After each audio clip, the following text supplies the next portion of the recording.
So they keep giving us rational expressions, each more horrible than the last. This one is 5 over... I'm recopying this because I want more space. There's going to be significant amounts of stuff added to these expressions, and I need room to fit it in while still making it legible. X plus 4, x minus 2. Okay. Switch colors. This first fraction contains an x plus 1. This fraction does not have an x plus 1, so we must give it 1. And if we put 1 in the denominator, we must put the same thing in the numerator to maintain balance. This first fraction contains an x minus 2, but that's okay because the second fraction does as well, no problem there. Second fraction contains an x plus 4. First fraction doesn't, so here is your x plus 4, and to maintain balance, I must put 1 upstairs as well. Second fraction contains an x minus 2. That's okay, it's already there. Second fraction contains an x plus 1, but it came from over here, so we know that's all right. So there's our denominators sorted out. The common denominator is x plus 1, x minus 2, x plus 4.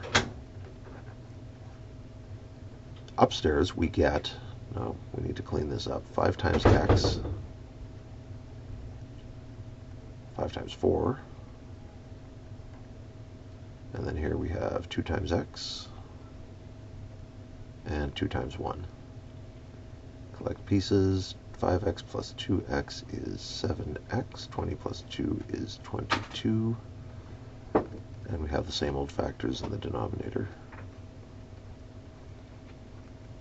Now, this numerator clearly will not be factorable, but please remember, always check these. After you've collected like terms, sometimes we will sneak in something here that is actually, that has a common factor, so you can break it down.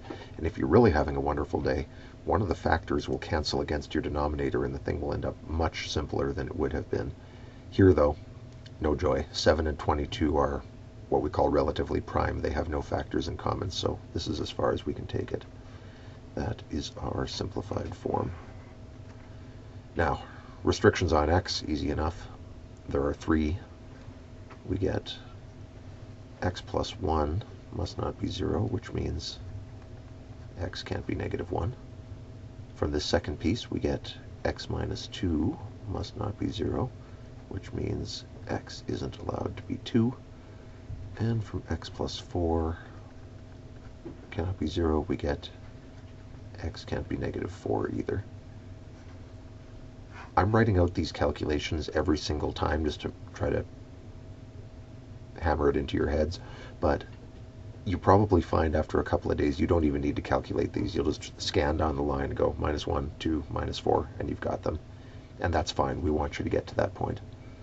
But remember, if you ever need to prove it, this is how. You take the individual pieces and say each individual piece cannot equal 0, because if it does, we get division by 0, which we don't know how to do.